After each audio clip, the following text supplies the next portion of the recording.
हाँ जी, तो welcome back Hasan life TV ते उम्मीद करते हैं कि तुम ठीक होवोगे। अज वे संडे ते नमाज साढ़े को अज फजर की नहीं पढ़ी गई है, या अल्लाह माफ़ करी, अज फजर की नमाज नहीं पढ़ी गई है। तो अज का व्लॉग करने स्टार्ट। अज वे संडे तो जो भी अज इंजॉयमेंट होएगी, जो भी खादा पीता जाएगा तुहाडे नाल शेयर किया जाएगा। शेयर नहीं बन गया, जो भी इंजॉयमेंट होएगी, जो भी खादा पीता जाएगा ਤੁਹਾਡੇ ਨਾਲ ਸਾਂਝਾ ਕੀਤਾ ਜਾਏਗਾ। ਤੇ ਆਪਣਾ ਚੈਨਲ ਨੂੰ ਸਬਸਕ੍ਰਾਈਬ ਕਰ ਲਓ ਜੇ ਤੱਕ ਨਹੀਂ ਕੀਤਾ। ਤੇ ਅੱਜ ਦਾ ਵਲੌਗ ਕਰਨੇ ਆ ਸਟਾਰਟ। ਲਓ ਜੀ, ਨਾਸ਼ਤੇ ਦਾ ਆਰਡਰ ਅਸੀਂ ਦੇ ਆ ਕਿ ਨਾਸ਼ਤਾ ਬਣਾਓ ਤੇ ਉਸਤਾਦ ਹੋਰਾਂ ਨੂੰ ਸੈਰ ਕਰਾਉਣ ਲੈ। ਦੁਨੀਆ ਦੀ ਹਰ ਡਿਊਟੀ ਤੁਸੀਂ ਜਿਹੜੀ ਹੈ ਨਾ ਉਹ ਪਿੱਛੇ ਪਾ ਸਕਦੇ ਹੋ, ਪਰ ਇਹ ਡਿਊਟੀ ਜਿਹੜੀ ਉਹ ਤੁਸੀਂ ਪਿੱਛੇ ਨਹੀਂ ਪਾ ਸਕਦੇ ਆ। ਇਹਨੇ ਮੈਨੂੰ ਵੇਖਿਆ ਤੇ ਇਹਨੇ ਮੈਨੂੰ ਰੋਣਾ ਸ਼ੁਰੂ ਕਰ ਦਿੱਤਾ ਕਿ ਮੈਨੂੰ ਬਾਹਰ ਲੈ ਕੇ ਚੱਲ। ਤਾਂ ਇੱਧਰ ਵੇਖੋ ਸੰਡੇ ਦੀਆਂ ਤਿਆਰੀਆਂ। गेंद उन्हें लैन दा तो हूँ खेडन लगे ना क्रिकेट। तो साड़ी इतने जी सहर ड्यूटी वो लगी है। लो जी, नाश्ता कर लिया सी। नाश्ता करके तो पट्ठे लिया ने मझ वास्ते। अज ड्यूटी लगी ही, सहर ड्यूटी लगी ही पट्ठे लिया। पट्ठे लिया ने तो पट्ठे लिया तो बाद जोहर की नमाज़ पढ़ी। जोहर की नमाज़ पढ़ के तो फिर थोड़े जिन्ने माल्टे मुल्टे आए हैं वो खाने हैं तो कुछ खा भी ले ने। तो फिर हूँ शहर का एक चक्कर लगना, शहर चले हैं। एक तो खान पीन, एक साढ़े यार ने उन्हें दावत की उत्थे चले हैं। तो दूसरा कि उन्होंने ने धार की वारी भी अज अपनी है तो धार भी कढ़नी है जाके इंशाअल्लाह। तो नाल रवो, सबसक्राइब करो। लो जी, पुराने पाकिस्तान दियां तुहानू मुबारक होन। पेट्रोल 35 रुपये होर महंगा हो गया। सागडार साहब ने तोहफा दे रहा, पेट्रोल 35 रुपये महंगा हो गया वे। तैयार त्यूर हो गए हैं तो तैयार हो गए। चादर चूदर हाँ ले लीए क्योंकि तुम चेक कर सकते हो मौसम इस टाइम काफ़ी ज़्यादा हवा ठंडी वगन डई है तो बदल लैन के चांस है नहीं। तो अज महकमा मौसमियात वालियां भी जरा ना वो तकरीबन 80% बदल दसिया ही। तो वेखो हूँ बदल लेंदा या नहीं लेंदा, तकरीबन 3 to 5 के उन्हें बदल दसिया वे। तो ये तक बदल नहीं लेता, असी चले हैं हूँ शहर अपना। असी पूरा दिन ना कज कुछ लिया ताकि कोई बदल बुदल आ भी जाए तो सानू कोई प्रॉब्लम ना हो। लो जी, फराज भाई आ गए ने इतने, असी शहर आ गए हैं।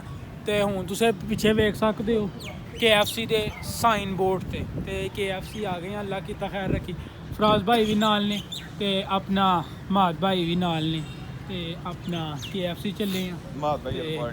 माद भाई ने अल्लाह की साड़ी दावत की है, अज भी इन्हें दावत की है तो अल्लाह खैर रखी। फिर कुछ दिन बाद फिर इन्हें दावत करनी है। चेक करो माद भाई कादी पार्टी है, चेक करो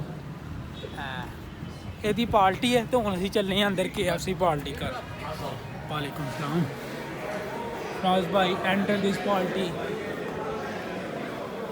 भला की बहुत ही जड़ियाँ एक्सपेंसिव जगह होंगे ना तो सानू हजम नहीं होंगी। लो जी, सारा समान वगैरह आ गया। माद भाई का थैंक यू, उन्हें जरा वो सानू पार्टी दी है। तो सारा कुछ आ गया वे तो हूँ अपना खान लगे हैं तो इंजॉय करने। चेक करो बेहतरीन किस्म का विद फराज भाई। लो जी, खा रहे हैं माशाल्लाह, चस आ रही है। तो इधर अपना माद भाई को पता ही नहीं है तो माद भाई ने चैनल भी सबसक्राइब कर लिया। पार्टी जिस चीज़ की खाधी जान रही वो है चीज़ है। चेक करो 14 Pro मिनी कोई गल ऐ शै आ गई। तुम दूसरी शायद लै ही आनी है ना, वो भी थोड़े को लै तुम दस दे को नहीं है। सारे इंजॉय करने फराज भाई। तुम एक और गल दसी, फराज भाई ने बाईकाट किया फास्ट फूड में। तो देखो अज लो जी, इतने बैठे ही नैक्सट जो प्लैन है वह भी साडा हो गया। माद भाई जेरे ने इन्हें करना है इंशाअल्लाह अल्लाह खैर रखी।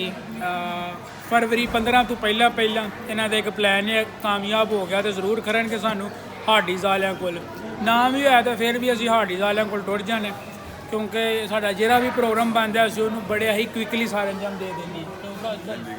हाँ जी सर जी, हाँ जी। तो ये जो व्लॉग तो ही शूट करन डे हैं, ये माद भाई का कैमरा वे। लो जी, यह जी शूटिंग होन डई है ये होन डई है माद भाई के मोबाइल तो साडा मोबाइल ये वे। तो ये अपना 13 Pro मिनी है। तो यह माद भाई ने जिन्नी भी शूटिंग होन डई होने तो होन डई। तुम चेक रिजल्ट दसना में कि यदा बेहतर है 13 ਦਾ ਕਿ ਇਹ 8 ਪਲੱਸ ਦਾ। ਆਬਵੀਅਸਲੀ ਇਹਦਾ ਤਗੜਾ ਹੋਣਾ ਇਨਸ਼ਾਅੱਲਾ। ਉਮੀਦ ਹੈ, ਮੈਨੂੰ ਪਹਿਲਾਂ ਪਤਾ ਸੀ ਕਿ ਇਹਦਾ ਵਾਈਡ ਐਂਗਲ ਨਹੀਂ ਹੈ, ਇਹਦਾ ਵਾਈਡ ਐਂਗਲ ਹੈ ਇਨਸ਼ਾਅੱਲਾ। ਅੱਲਾ ਖੈਰ ਰੱਖੀ। ਇਹਦਾ ਮੈਂ ਛੇਤੀ ਜਿਹੜਾ ਉਹ ਕੇਸ ਕਾਸ਼ਨਾ ਜੇ ਕਿਸੇ ਨੇ ਲੈਣਾ तो थले रबता कर सकता, उन्होंने ये मोबाइल इंशाअल्लाह ताला दे देंगे। PTA प्रूव है 256 GB।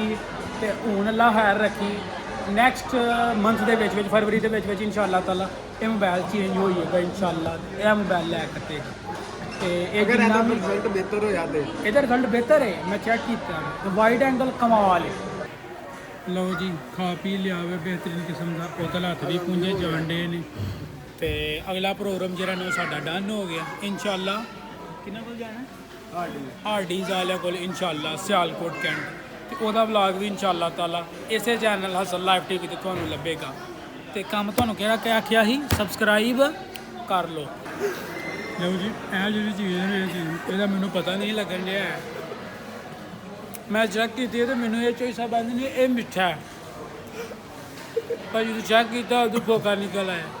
ਤੇ ਦੂਸਰੀ ਇੱਕ ਹੋਰ ਗੱਲ ਆਨੇ ਨੂੰ ਕੈਚਅਪ ਦੇ ਨਾਲ ਲਾ ਕੇ ਖਾ, ਮੈਂ ਉਹ ਵੀ ਟਰਾਈ ਕਰਨ ਲੱਗਾ। ਮਜ਼ਾ ਆਇਆ ਨਾ ਮੈਂ ਤਾਂ ਮਕਾ ਖਾਣਾ ਕਿਉਂ ਇੱਕ ਹੋਰ KFC ਦੀਆਂ ਰੌਣਕਾਂ ਚੈੱਕ ਕਰੋ।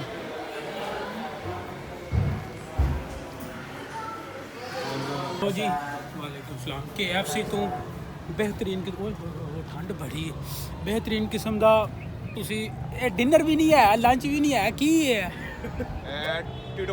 ਟੀਟੋ ਪਾਰਟੀ ਅਸੀਂ ਜੇ ਮੱਠੀ ਜੀ ਨਾ ਤੁਸੀਂ ਬ੍ਰੰਚ ਟੈਪ ਕਰਕੇ ਤਾਂ ਅਸੀਂ ਆ ਗਏ ਤੇ ਮੱਠੀ ਜੀ ਆਂਦੀ ਨਹੀਂ ਐਫੀਸ਼ੀਐਂਸੀ ਮਾਰਨੀ ਹੈ ਤੇ ਉਹ ਐਫੀਸ਼ੀਐਂਸੀ ਮਾਰੀ ਅੱਲਾ ਕੀਤਾ ਕਿੱਥੋਂ ਨਹੀਂ ਇਧਰ ਹੀ ਸਹੀ ਇੱਥੇ ਨਾ ਸੈਲਫੀਆਂ ਤੋਂ ਲੜਾਈ ਹੋ ਪਈ। ਲੋ ਜੀ ਵਾਹ ਬਹੁਤ ਹੀ ਜ਼ਿਆਦਾ ਠੰਡੀ ਵਗਣ ਡਈ ਹੈ ਤੇ ਬਹੁਤ ਹੀ ਜ਼ਿਆਦਾ ਠੰਡੀ ਹਵਾ ਵਗਣ ਡਈ ਹੈ। ਤੇ ਹੁਣ ਅਸੀਂ ਚੱਲੇ ਹਾਂ, ਅੱਲਾ ਖੈਰ ਰੱਖੀ। ਮਾਦ ਭਾਈ ਨੂੰ ਇੱਥੇ ਮਾਦ ਭਾਈ ਇੱਥੇ ਜੌਬ ਕਰਦੇ ਨੇ ਡੈਵੋ ਦੇ ਅੱਡੇ ਤੇ ਅਸੀਂ ਅੱਲਾ ਕੀਤਾ ਚੱਲੇ ਹਾਂ ਹੁਣ ਘਰ। ਨਿਕਲ ਆਏ ਹਾਂ, ਹਵਾ ਬਹੁਤ ਹੀ ਜ਼ਿਆਦਾ ਠੰਡੀ ਵਗਣ ਡਈ ਹੈ ਤੇ ਨਾਲ ਬੱਦਲ ਵੀ ਲੈ ਪਿਆ ਵੇ, ਬਾਰਿਸ਼ ਵੀ ਆ ਗਈ। ਤੇ ਸਾਡੇ ਆਸ ਪਾਸ ਜਿਹੜਾ ਨਾ ਉਹ ਵੇ ਗ੍ਰੀਜ਼ਨ ਪਾਰਕ ਨਾਲ ਹੀ ਕੈਂਟ ਦਾ ਜਿੱਦਾਂ ਵੀ ਏਰੀਆ ਸਾਹਮਣੇ ਜਿਹੜਾ ਰੋਡ ਹੈ ਸਿੱਧਾ ਜਾ ਕੈਂਟ ਤੇ ਨਿਕਲਦਾ, ਸਿੱਧਾ ਕੈਂਟ ਦੇ ਨਾਲ ਲਿੰਕ ਕਰਦਾ। ਇਹ ਜਿਹੜਾ ਨਾਲ ਅਸੀਂ ਜਿਹੜੇ ਰੋਡ ਟਰਨ ਕਰਨ ਲੱਗੇ ਹਾਂ ਇਹ ਰੋਡ ਹੈ ਸਾਡੇ ਨਾਨਕਿਆਂ ਦਾ ਰੋਡ ਹੈ, ਭਰਤੀ ਕੋਠੀਆਂ ਵਾਲਾ ਰੋਡ। ਇਹ ਸਾਡੇ ਨਾਨਕੇ ਜਿਹੜੇ ਨੇ ਉਹ ਭਰਤੀ ਨੇ ਤੇ ਇਹ ਰੋਡ ਸਿੱਧਾ ਜਾ ਭਰਤੀ ਨੂੰ ਪਰਤਦਾ। ਤੇ ਵਾਹ ਠੰਡੀ ਵਗਣ ਡਈ ਹੈ, ਚੰਗਾ ਹੋਇਆ ਜੈਕਟ ਪਾ ਲਈ ਹੈ ਤੇ ਚਾਦਰ ਲੈ ਲਈ ਹੈ ਤੇ ਉਤੋਂ ਮੱਠੀਆਂ ਹੁੰਦੀਆਂ ਜਿਹੜੀਆਂ ਕਣੀਆਂ ਨੇ ਨਾ ਉਹ ਵੀ ਲੈ ਪਈਆਂ ਨੇ। ਤੇ ਹੁਣ ਆਰੋ ਖਰੀਦ ਨਾਲ ਘਰ ਪਹੁੰਚੀਏ ਛੇਤੀ ਪੁੱਛੋ ਜੀ। ਅਸੀਂ ਆ ਗਏ ਹਾਂ ਘਰ, ਠੰਡ ਬਹੁਤ ਹੀ ਜ਼ਿਆਦਾ ਵੇ, ਬੱਦਲ ਵੀ ਲੈ ਗਿਆ ਤੇ ਅਸੀਂ ਗਿੱਲੇ ਹੋ ਗਏ ਹਾਂ। ਸਾਡੇ ਬੂਟਾਂ ਦਾ ਹਾਲ ਵੇਖੋ, ਨੁਚਰਨ ਡੇ ਨੇ ਬੂਟ ਵੀ ਤੇ ਜਲਾਬਾਂ ਵੀ। ਬਹੁਤ ਹੀ ਜ਼ਿਆਦਾ ਬੱਦਲ ਲੈਣ ਡਿਆ ਹੋਵੇ ਬਾਹਰ ਤੇ ਲਾਈਟ ਵੀ ਟੁਰ ਗਈ ਹੈ। ਤੇ ਆ ਕੇ ਤੇ ਤਕਰੀਬਨ ਟਾਈਮ ਜਿਹੜਾ ਨਾ ਉਹ ਹੋ ਗਿਆ ਹੋਵੇ, ਤਕਰੀਬਨ 7 ਦਾ ਟਾਈਮ ਹੋ ਗਿਆ ਵੇ। ਤੇ ਹੁਣ ਆਏ ਆ ਵਜ਼ੂ ਕਰਨੀ ਆ ਤੇ ਆਪਣਾ ਨਮਾਜ਼ ਪੜ੍ਹਨੀ ਆ ਤੇ ਫਿਰ ਅਗਲੀ ਗੱਲ ਤੁਹਾਡੇ ਨਾਲ ਕਰਨੀ ਆ। ਹਾਂਜੀ ਤੇ ਮਿੱਤਰੋ ਇਸ਼ਾ ਦੀ ਨਮਾਜ਼ ਅਸੀਂ ਪੜ੍ਹ ਲਈਏ ਤੇ ਬਾਹਰ ਬੱਦਲ ਲੈਣ ਡਿਆ ਵੇ ਹਈਏ ਵੀ। ਤੇ ਉਮੀਦ ਕਰ ਰਹੇ ਹਾਂ ਕਿ ਅੱਜ ਦਾ ਵਲੌਗ ਤੁਹਾਨੂੰ ਪਸੰਦ ਆਇਆ ਹੋਵੇਗਾ। ਵਲੌਗ ਪਸੰਦ ਆਇਆ ਤੇ ਅੱਗੇ ਸ਼ੇਅਰ ਜ਼ਰੂਰ ਕਰ ਦਿਓ। ਤੇ ਜਿਨ੍ਹਾਂ ਵੀਰਾਂ ਹਜੇ ਤੱਕ ਇਸ ਚੈਨਲ ਹਸਨ ਲਾਈਵ ਟੀਵੀ ਨੂੰ ਸਬਸਕ੍ਰਾਈਬ ਨਹੀਂ ਕੀਤਾ ਉਹਨਾਂ ਅੱਗੇ ਰਿਕੁਐਸਟ ਹੈ ਕਿ ਚੈਨਲ ਨੂੰ ਸਬਸਕ੍ਰਾਈਬ ਕਰੋ। ਇਹ ਲਾਲ ਕਲਰ ਦਾ ਬਟਨ ਹੈ, ਇਹਨੂੰ ਭੰਨੋ ਨੱਪੋ ਜੋ ਮਰਜ਼ੀ ਕਰੋ, ਇਹਨੂੰ ਤੁਸੀਂ ਸਬਸਕ੍ਰਾਈਬ ਲਾਜ਼ਮੀ ਕਰੋ। ਇਹ ਇੱਥੇ ਲਾਈਟ ਦੇ ਥੱਲੇ ਆ ਕੇ ਸਬਸਕ੍ਰਾਈਬ ਇਹਨੂੰ ਲਾਜ਼ਮੀ ਕਰੋ ਜੇ ਹਜੇ ਤੱਕ ਨਹੀਂ ਕੀਤਾ। ਮਿਲਨੇ ਆ ਤੁਹਾਨੂੰ ਨੈਕਸਟ ਵਲੌਗ ਤੇ ਨੈਕਸਟ ਵੀਡੀਓ ਤੇ। ਰੱਬ ਰਾਖਾ।